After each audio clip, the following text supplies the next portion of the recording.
সবিত্র দাস, মুকুন্দ, অর্পণ মাইতি, প্রদীপ, মিলন কর, শিবু, ভক্তিভূষণ ভূঁইয়া, ভুজঙ্গ, তন্ময় পাহাড়ি, আশিস, রাজেন্দ্র বল।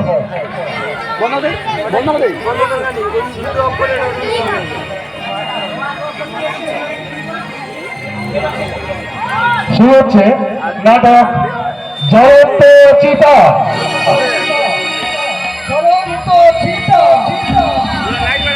জয়ন্ত চিতা চিতা।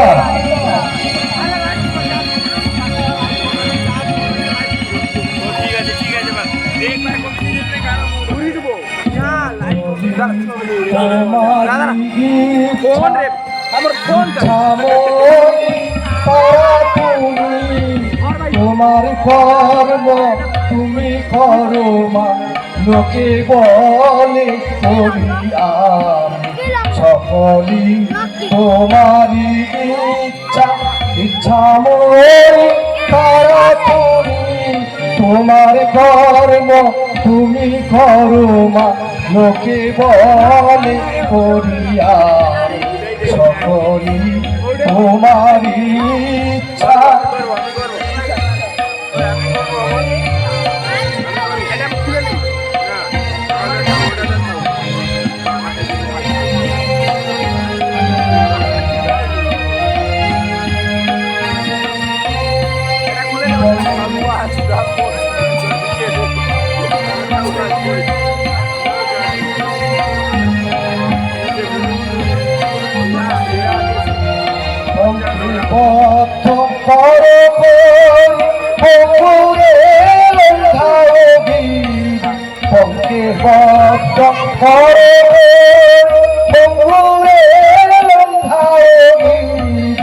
কারে দাওয়া ব্রহ্মপদ, কারে কর অধোগান, কারে দাওয়া ব্রহ্মপদ, কারে কর অধোগান।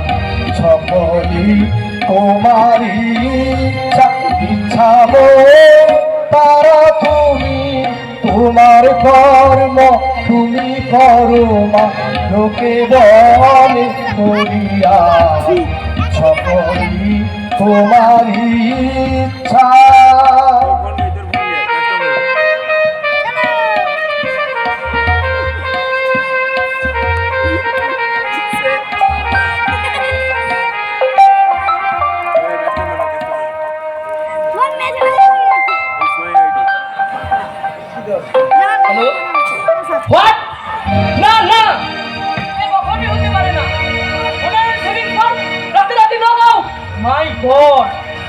ওতে আমার 40,000 টাকা ইনভেস্ট করা ছিল। আমি দেখবো ওদের আমি সায়েস্তা করে ছাড়বো। ওই টাকা আমি সুদে আসলে আদায় করে নেব। কে? ও চঞ্চল, তোমার আবার কি চাই? না মানে খাতের মধ্যে পরীক্ষাটা জমা না দিতে পারলে আমার এমএ পরীক্ষাটা। পরীক্ষা দিতে হবে না, কি হবে পরীক্ষা দিয়ে? মামা তাছাড়া টাকা দেওয়ার মতো সামর্থ্য আমার নেই। কি বলছো মামা? এতদিন পড়াশোনা করলাম অথচ। বললাম তো টাকা নেই, যদি বলো টাকা পয়সা জোগাড় করে নাও। কি বলছো মামা? যা বলছি ঠিক বলছি। আমি তো আর দান ছত্র খুলে রাখি যে যখন খুশি চাইলেই পাবে।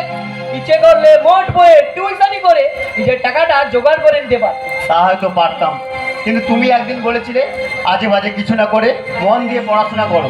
তা হয়তো বলেছিলাম, তাই বলে এই নয় যে কলেজের বন্ধুদের সঙ্গে হই হই করে জড়ভরেদের মতো বই নিয়ে পড়ে থাকতে নয়। তোমার ভবিষ্যতের কথা ভেবে, যাতে দুই পায়ে ভর দিয়ে তুমি দাঁড়াবে, তাই জন্যে। মামা একটু চিন্তা করে দেখো। চিন্তাটা আমায় না করতে বলে তোমার দুই ভাই মিলে করে দেখো। উজ্জ্বল তো এবারই তুই একটা ফাইবার মাস কেটে গায়ে ফু দিয়ে ঘুরে বেড়ায়, কেউ তো কিছু করতে পারতো। পারতো নয়, পারে, কিন্তু তুমি আমাদের করতে দাওনি। তুমি আমাদের পঙ্গু অথর্ব করে রেখেছো। কি বললে? অন্য কিছু বলেনি। বাবা মারা যাওয়ার পর বাড়ি ঘর সম্পত্তি সব কিছু বেচে দিয়েছো, অথচ বাবার মৃত্যুর সজ্জা তুমি কথা দিয়েছিলে আমাদের মানুষ করবে, তোকে স্বাচ্ছন্দ্যে রাখবে। দাদা এসব কথা জানতো, কারণ আমি তখন ছোট হলেও দাদার যথেষ্ট বয়স হয়েছিল। কি বলতে চাও তুমি? বলতে চাই আমাদের মানুষ করতে না হয় বাবার ব্যাংকের 50,000 টাকা খরচ হয়েছে, তাহলে বাড়ি ঘর সম্পত্তি সেগুলি বিক্রির টাকা গেল কোথায়? তার লাভ্যাংশ থেকে পরীক্ষার ফি 200 টাকা নিশ্চয়ই দিতে পারো। কি এত বড় কথা? আমি বেঈমান, আমি বিশ্বাসঘাতক। শুধু তাই নয়, তুমি শট, তুমি প্রবঞ্চক। কি হয়েছে বাবা? চিৎকার করছো কেন? চঞ্চল আমাকে ঠক বেঈমান বিশ্বাসঘাতক বলেছে। আমি নাকি ওর ঘর বাড়ি ব্যাংকের টাকা সব গ্রাস করেছি। তোমায় তো আগেই বলেছিলাম বাবা, যত সব নোংরা জঞ্জাল ওর থেকে ঝেঁটিয়ে বিদায় করে দাও। তখন তো আমার কথা শুনলে না। কি বলছো প্রদীপদা? ঠিকই বলেছি। জানো বাবা, আমি কিছু বললেই আমাকে দু কথা শুনিয়ে দেয়। মাঝে মাঝে আবার দু ভাই মিলে জ্ঞানের চুরি উপর করে আমাকে জ্ঞান দেয়। যে খারাপ পথে চলে তাকে সাবধান করে দেওয়াকে জ্ঞান দেওয়া বলে না প্রদীপদা। তাছাড়া দাদা তোমার ভালোরই চলবে। থাক, একটা চোর আবার অপরকে সাবধান করতে যায় কোন সাহসে? কি বললে? দাদা চোর? নিশ্চয়, বাজার করা থেকে শুরু করে দোকান পর্যন্ত পয়সা চুরি করে। এর চেয়ে বাবা যদি একটা চাকর রাখতো তাহলে এত ফালতু খরচ হতো না। না প্রদীপদা না, তুমি এ কথা বলো না। মামা তুমি বিশ্বাস করো, দাদার মতো মানুষ পৃথিবীতে হয় না। সে চুরি করেনি, সে চোর নয়। তোমার দাদা যেন গঙ্গা জলে ধোয়া তুলসী পাতা। তুলসী পাতা না হলেও ঈশ্বরের সৃষ্টি করা সকলের পায়ে মানানো দুর্বার ঘাস। দাদা আমি সব শুনেছি ভাই। আজকাল তুমি নাকি আড়ি বাঁধতে শুরু করেছো নাকি? হাড়ি পাতার তো দরকার হয় না মামা। অসত্য কথা মানুষ চিৎকার করেই বলে, যাতে আর 5 জন শুনতে পেয়ে সেটাকে সত্যি বলে মনে করে। তাহলে আমরা যা বলছি তা সত্যি নয়। সত্যি তবুও তো। কারণ তোমরা যে চাকচিক্য পোশাক পরে থিয়েটে চড়ে পার্টিতে যাও, dance করো, আর আমরা তো পারি না বলে আমাদের কথার জীবন দুটোই অসত্য। উজ্জ্বল মুখ সামলে। নইলে এবার থেকে বাড়িয়ে দেবে, তাই তো? আগেই তোমাদের বাড়ি থেকে তাড়িয়ে দেওয়া উচিত ছিল। তাহলে আজ এই কথা বলার সাহস পেতে না। প্রদীপদা চুপ কর চঞ্চল। ওরা পাথর, তাই ওদের আঘাত বেশ শক্ত, কিন্তু আমরা বড়। যেমন সামান্য রোদ্রে গলে যাই, তেমনি জমাট বাঁধলে টাইটানিক জাহাজও ফাটিয়ে দিতে পারি। কিন্তু জমাট বাঁধার আগে গুন্ডুসে শুষে নিতে পারি। দিলেও জানু চিড়ে আবার বাইরে বের করে দেবে।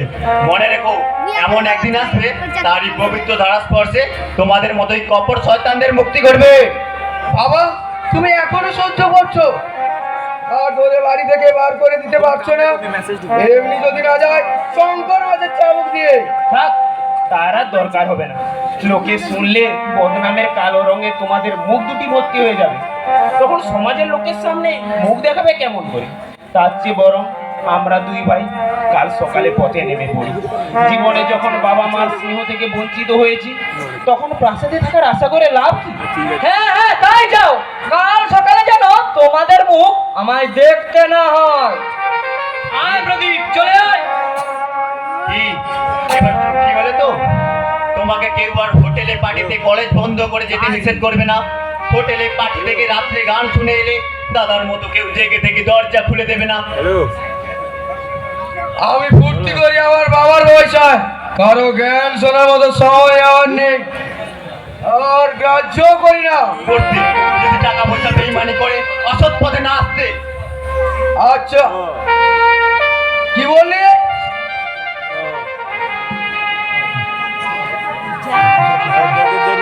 কি বললি? যাও প্রদীপ, আজ আমরা যে কথাগুলো বললাম আগামীকাল আর কেউ বলবে না। আচ্ছা, মনে থাকবে। যত ছোট হলো দাদা আমাদের ঘর হয় গাছতলা, নয়তো কোনো বস্তির একজনায় আমার পরীক্ষা দেওয়া, নিশ্চয়ই হবে। কিন্তু কি করি? ওরে, তো দাদা তো মরে যায়নি। আমি যেভাবে যেমন করি হোক টাকা জোগাড় করবই, দেখিস। তবে প্রদীপটা যা বললে তা ভুল। দাদা। ওরে, তুই তো তোর দাদাকে চিনিস। আমি কোনোদিন কারোর একটা পয়সা চুরি করি আর করবো না কোনোদিন। দাদা জি ভাই, চোখে জল ফেলিস না। ঈশ্বর বলে যদি কিছু থাকে, তিনি সব ঠিক করে দেবেন, দেখিস। দাদা চঞ্চল, আমি সব সহ্য করতে পারি, কিন্তু তোর চোখ দিয়ে বেয়ে আসা জাহ্নবী ধারার মতো জল আমার বুকটাই যে আঘাত আনে রে, তা আমি সহ্য করতে পারি না, কখনো না। দাদা তুমি চঞ্চল, আমি তোর দাদা আর তুই আমার শিউলি ফুলের মতো কোমল মাটির পুতুলের মতো স্নেহের ছোট্ট ভাই। জানিস চঞ্চল, আঘাত পাওয়ার পর মুহূর্তেই আমি ঠিক করে নিয়েছিলাম কাল থেকে রাস্তার পাশে, বাজারে, স্টেশনে ফল বিক্রি করব। আর তুই পরীক্ষা দিবি, ভালোভাবে পাস করবি, বড় হবি, খুব বড় হবি, তাতেই আমাদের কোনো দুঃখ থাকবে না রে, কোনো দুঃখই থাকবে না। কিন্তু এত টাকা পাবে কোথায়?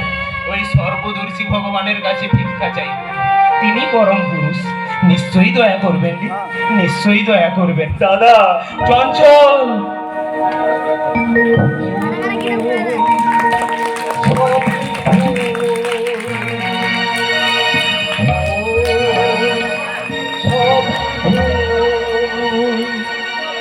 এই জীবনে পাতায় পাতায় যা লেখা আছে সবই মনে মোর আগুন জ্বলে লেখা আছে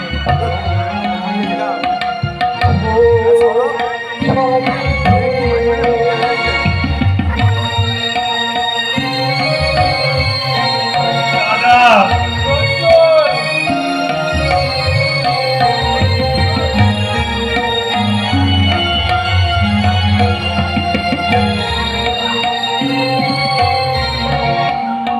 প্রশ্ন করে নিজের কাছে কে আমি, কোথায় ছিলাম, কোথায় যাব, কে আমি?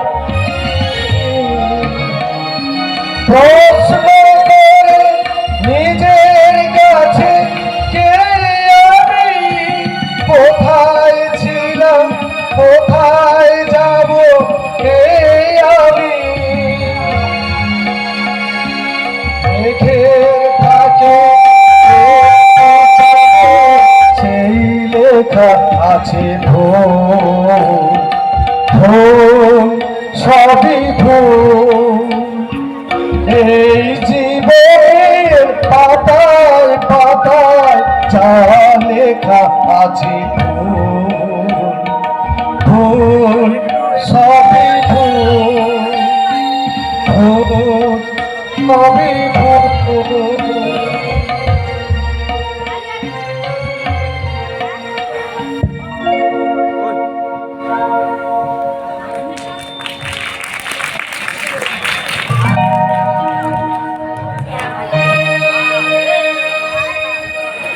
যেদিকে নজর না দেবো সেই দিকেই গন্ডগোল।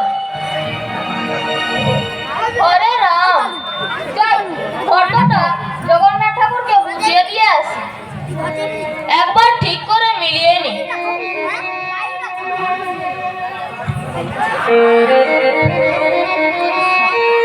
Fried rice, biryani, fish fry, cutlet,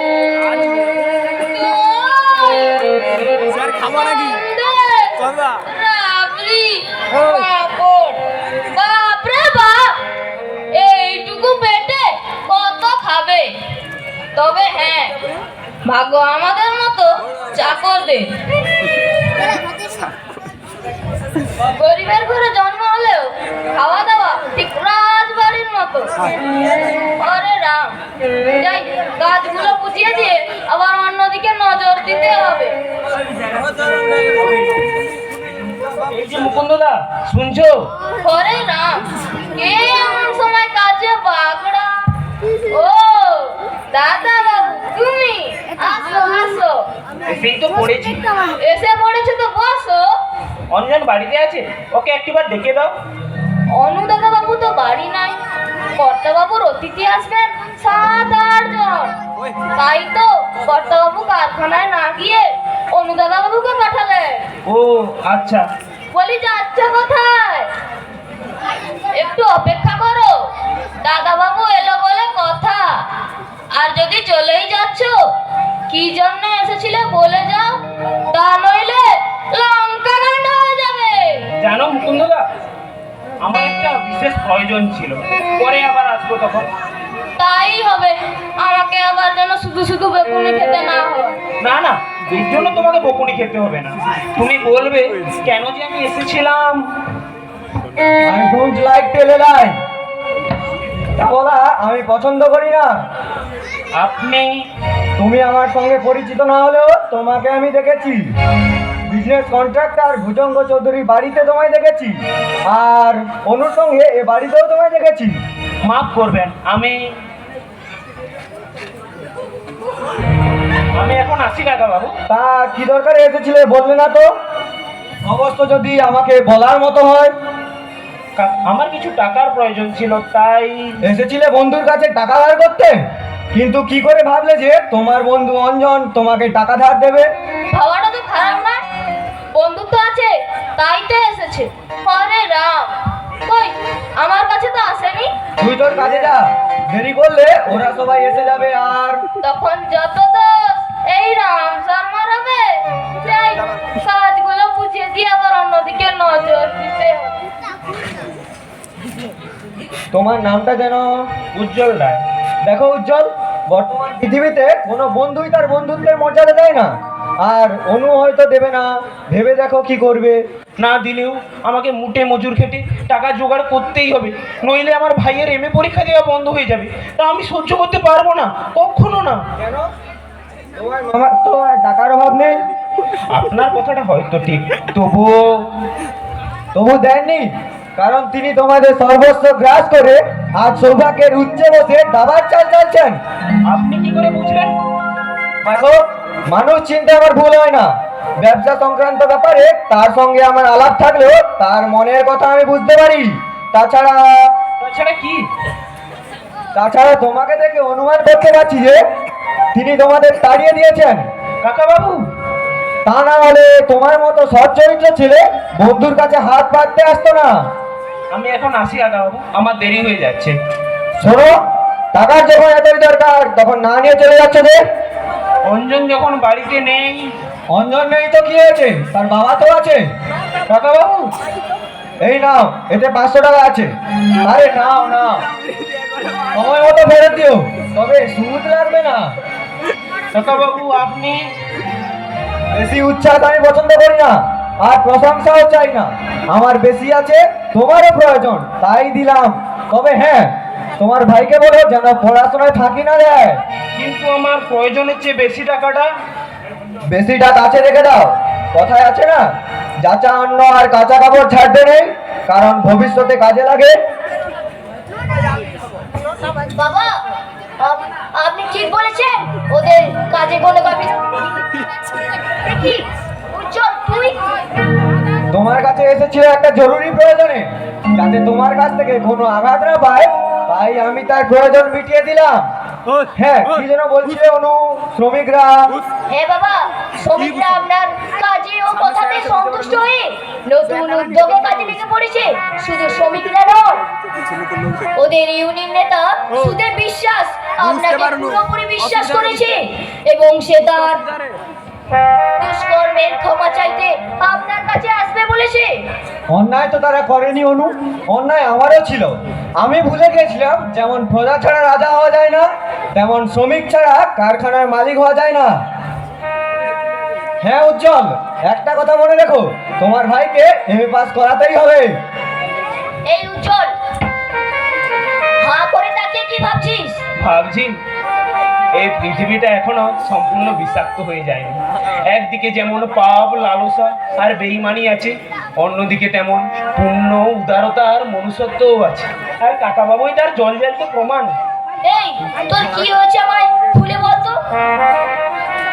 ভাই তার এমএ পরীক্ষার ফি 200 টাকা চাইতেই মামার প্রদীপ আগুনে ঘি ঢালার মতো দপ করে জ্বলে উঠে অনেক কথাই শোনালো, এমনকি আমায় চোর অপবাদও দিলে। এই দেখ, বলবি তো কি হয়েছে? তা নয় রামায়ণে সীতার মতো কাঁদতে শুরু করলি। মামা আমার চোর অপবাদ দিয়েছে, আর আমার 2 ভাইকে বাড়ি থেকে বের করে দিয়েছে। তুই থাম তো। যে বেইমানি করে বড় হয়েছে, যার ছেলে দুর্নীতি করে সমাজের বুকে ঘুরে বেড়াচ্ছে, তুই তাদের কথায় কষ্ট পাচ্ছিস। দুঃখ আমার জন্য নয় ভাই, দুঃখ শুধু ওই ভাইটার জন্য। বাবার মৃত্যু শয্যায় আমি কথা দিয়েছিলাম চঞ্চল যাতে দুঃখ না পায়, আর মামাকেও আমি কোনোদিন অশ্রদ্ধা করিনি। আর সেই মামা কি না আমায় জুতো পালিশ করিয়েছে, আর সেই মামা কি না আজ আমায় চোর অপবাদ দিলে। এই যে কত বড় লজ্জা। ওরে তুই যদি চোর হতিস এই গোটা ডাকাত।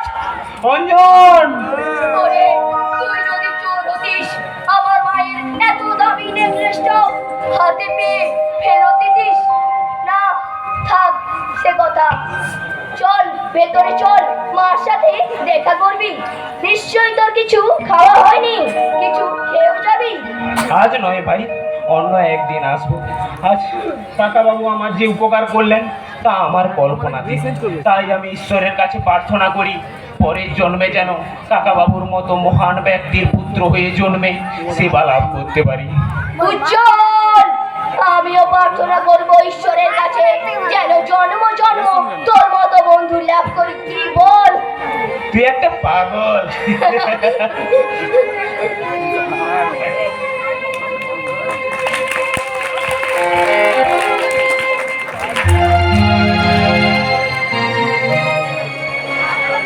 সত্যি বলছি গুরু। কেন কেন এই যে আমাকে সঙ্গে নিয়ে রেসের মাঠ থেকে শুরু করে বউবাজার পর্যন্ত ঘুরছো, এতে তোমার কত টাকা খরচ হচ্ছে বলো তো? কেন অর্ধেক খরচ দিবি নাকি? বেশ তাই দিস। আমি কোথায় পাবো গুরু? তোমার কৃপা পেয়েছি, এটাই যথেষ্ট। তাহলে তোকে খরচ নিয়ে চিন্তা করতে হবে না। আরে বাবা, আপদ দুটোর পিছনে যে খরচটা হতো মনে কর না সেই টাকাটাই আমি ফুর্তি করছি। কিন্তু আমি বলছিলাম কি, বকুলের সঙ্গে তুমি যেভাবে জড়িয়ে পড়েছো আর মেয়েটাও তোমাকে যেভাবে যত্ন করে, দেখলে মনে হবে স্বামী স্ত্রী। আরে বোকা, স্বামী কি স্ত্রীর সঙ্গে অত মেলামেশা করতে পারে? এই ধর না, আমার বাবা মাকে তো গ্রাহ্যই করে না, সব সময় আচ্ছার ভাব। কিন্তু তুমি বকুলকে যে চোখে দেখো, দেখলে মনে হবে রাধা কৃষ্ণের প্রেম লীলা চলছে। ওসব কথা ছাড়, চলো না গুরু এক চক্কর বাইরে ঘুরে আসি। তার আগে একটা কথা জিজ্ঞাসা করবো, সত্যি বলে? আবে শালা, তোর কাছে এবার মিথ্যে বলেছি কখন? মিথ্যে বলো, বাবার কাছে বলেছি। উজ্জ্বল আর চঞ্চলের নামে বলেছি, বকুল আর জয়ন্তীর কাছে বলি নেই। কি জানতে চাস বল? জয়ন্তী নামে যে মেয়েটা যার সঙ্গে তোমার বিয়ে হওয়ার কথা ছিল, সে কি করে হঠাৎ মরে গেল? অমন সুন্দর স্বাস্থ্যবতী মেয়েটা কি এমনি মরতে পারে? তবে আজকাল সে অন্য ছেলের সঙ্গে মেলামেশা করতো, তাই তো দক্ষিণেশ্বর থেকে বেরিয়ে ফেলার পথে আমি তাকে ধাক্কা দিয়ে ফেলে দিয়েছি। এই কাজ করতে তোমার একটু বিবেকে বাঁধলো না? বিবেক আমার বস্তুটিকে আমি ভুলে যাওয়ার জন্য সেখানে বাদ ফেলে দিয়েছি। আর যে আমার সঙ্গে বেইমানি করবে আমি তাকেই শেষ করে দেবো। ঠিক বলেছো দোষ, যে বেইমানি করবে তাকেই শেষ করে দেওয়া উচিত। মানে আপনি আমার নতুন দোস্ত লালু, শোন শিবু, আজ থেকে ও তোরও দোস্ত। ওকে দোস্ত, নমস্কার। চলো চলো লালু, তুমি তো চাট খেয়ে এসেছো, আমরাও একটু। তার জন্য চিন্তা কি দোষ, চার আমি সঙ্গে করে এনেছি।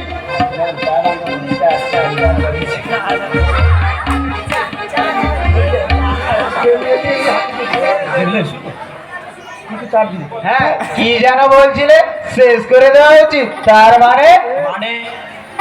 তোমরা যখন দোষ তখন বলতে বাধা নেই। আমি একটা মেয়েকে ভালোবাসতাম, কিন্তু সে আমার সঙ্গে বেইমানি করেছিল বলে তাকে আমি গলা টিপে শেষ করে দিয়েছি। পুলিশ জানতে পারেনি? পুলিশ হাতের চাপ ধরতে পারবে বলে তাকে আমি গঙ্গার ধারে মাটির নিচে পুঁতে দিয়েছি। যাক, ওসব কথা বাদ দাও, কাজের কথায় আসা যাক। বলো ভাই, আমি একটা বিপদে পড়ে তোমার সাহায্য পাবো বলেই এসেছি। বলো।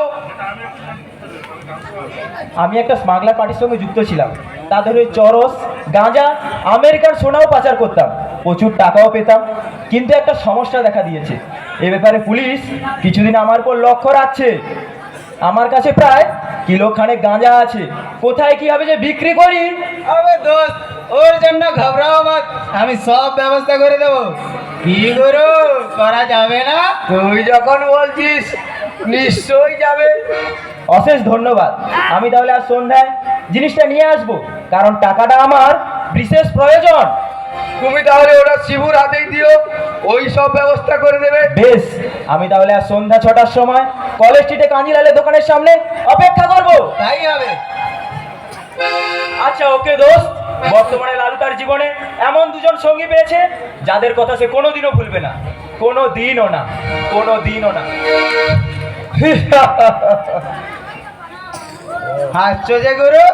হাসি এই জন্যে যে দুদিন খরচ চালাবার মতো টাকা আমার হাতে চলে এলো। তার মানে লালুকে ওর মালের দাম দিয়ে কম করে 500 নিজেরাই রেখে দেবো। সত্যি গুরু, তুমি কি এই বুদ্ধিটা এতক্ষণ আমার মাথায় ঢোকেনি?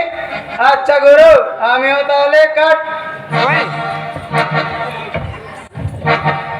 যে খাই চিনি যোগাই তাকে চিন্তামণি। হাতে টাকার বড়ই অভাব ছিল, এই 500 টাকা হাতে এলে দেবদাস তার চিন্তামণি বকুলের মধু খেতে কুঞ্জবনে যাবে। তার জন্য চিন্তা কি? চিন্তা নেই বললে হবে না প্রদীপ, আমি অনেক চিন্তা করেছি, তাই আমার সমস্ত সম্পত্তি তোর নামে দলিল করে এনেছি। তুই সাইনটা করে দে, আমার উকিল মিস্টার সেন তা রেজিস্ট্রি করে দে। বাবা, না, আমি কোনো কথা শুনবো না। তুই জানিস না উজ্জ্বলা চঞ্চল নিশ্চয়ই ওদের টাকা কড়ি নিয়ে পুলিশের সাহায্য নেবে। বাবা আমি বলছিলাম তুই ছেলে মানুষ বাবা, ওসব বুঝিস না। ওরা পুলিশের কাছে সব ফাঁস করতে পারলেও আমি দেখাতে পারবো আমার কিচ্ছু নেই। তাতে তোমার ক্ষতি কি বাবা? তুই ছেলে মানুষ বাবা, ওসব বুঝিস না। এই সঙ্গে আরেকটা কথা মনে রাখিস, এ যুগে যাদের টাকা পয়সা নেই তাদের সংসার মনুষ্য জীবন তাদের কাছে মূল্যহীন। হ্যাঁ, দলিলটা সাইন করে দিই। বাবা তার সঙ্গে আমাকে ফেরত দিবি দলিলটা। আমার প্রতি ঈশ্বরের দয়ার অন্ত নেই। মুহূর্ত আগে যে ছিল ফকির, এই মুহূর্তে সে হয়ে গেল খলিফা। রশিদ